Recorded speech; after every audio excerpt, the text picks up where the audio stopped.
Our next speaker will be Stephanie, CC number 6. Did you want to read the objectives? The objectives for Project 6 are to use voice volume, pitch, rate, and quality to reflect and add meaning and interest to your message. Use pauses to enhance your message.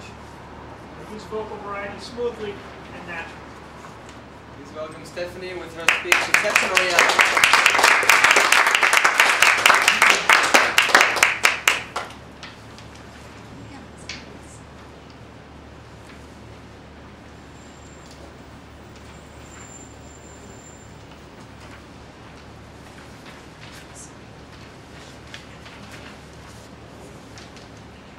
You can set those aside. We're going to use those at the end of the speech.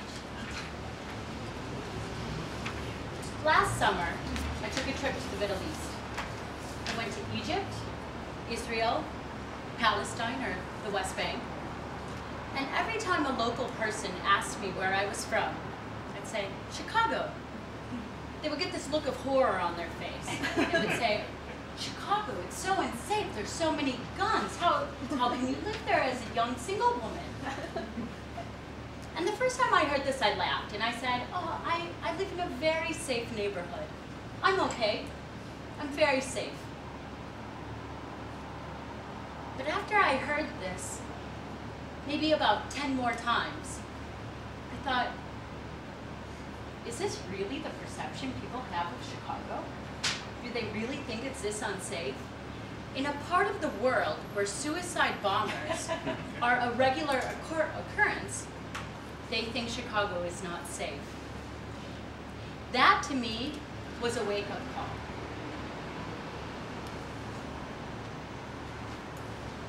I don't really watch the news in Chicago because I find it incredibly not boring, but disturbing, to be honest. But I do watch CNN. And it surprised me last week on Anderson Cooper 360 that he had a special segment about the violence in Chicago. Some of the city leaders want to call in the National Guard to reduce the amount of violence in the city.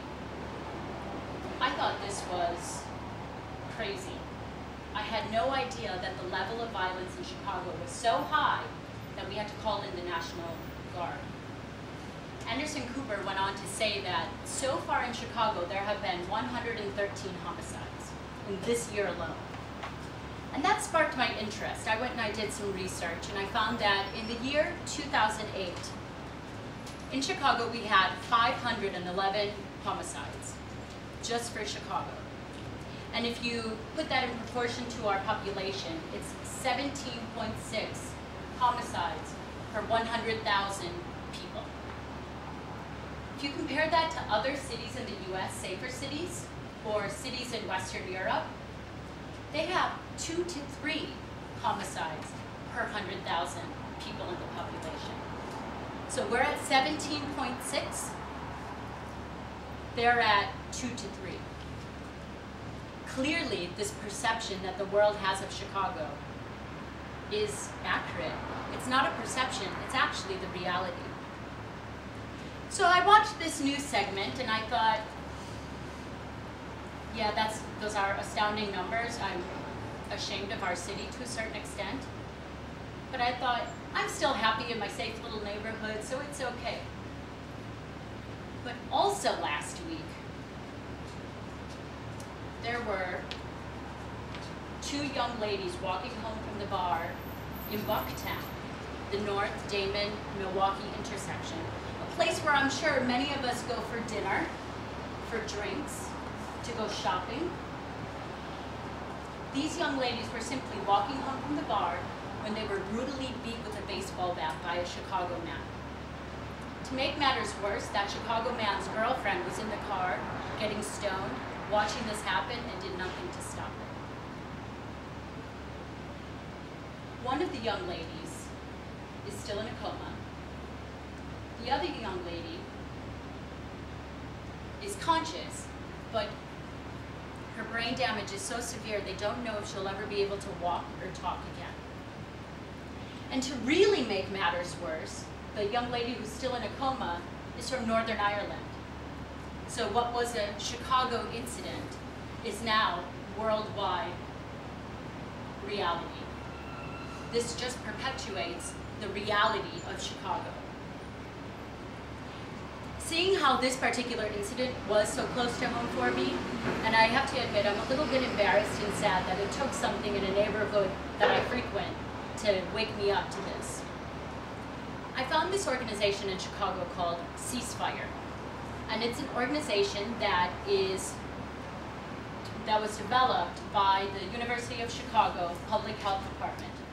And they are approaching violence in the same way that they would approach a public health advisory, mainly through public education and using that public education to change people's beliefs and behaviors. There's 5 different components of this program. There's community mobilization, where all the residents and stores get together to help change the behavior of the community. There's faith leaders that are involved. There's public education, obviously, stickers and posters that they put up around the environment. Police participation, rebuilding that feeling, that trust with the police. But the really significant thing about this organization is that it has a street level outreach. And what I mean by that is they pair a high-risk individual with a mentor. And this mentor may be a former gang member. It could be a religious person in the community. It might be a community advocate. But they pair these people together, and the mentor goes to the place where the crime or the violence or the drug deal is supposed to happen. They go and they stand on the street corner with the individual in the middle of the night. They go and they walk down the back alley when the drug deals happen.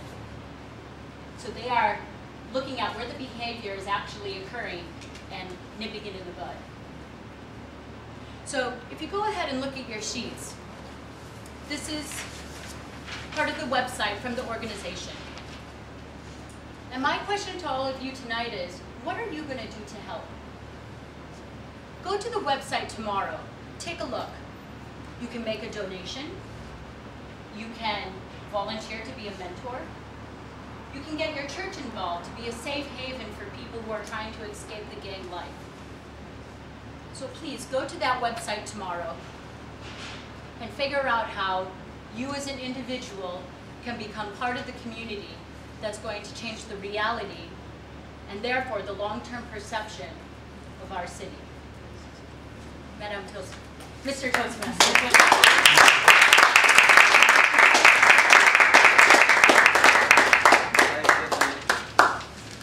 Our next speaker will be Eddie with his speech, Gulf Oil Spill. President, do you want to read the objectives? Yes, there are 3 main objectives. First, learn strategies for communicating to the media about the company crisis. Second, prepare a speech for the media about the company crisis that builds and maintains a positive image for the company.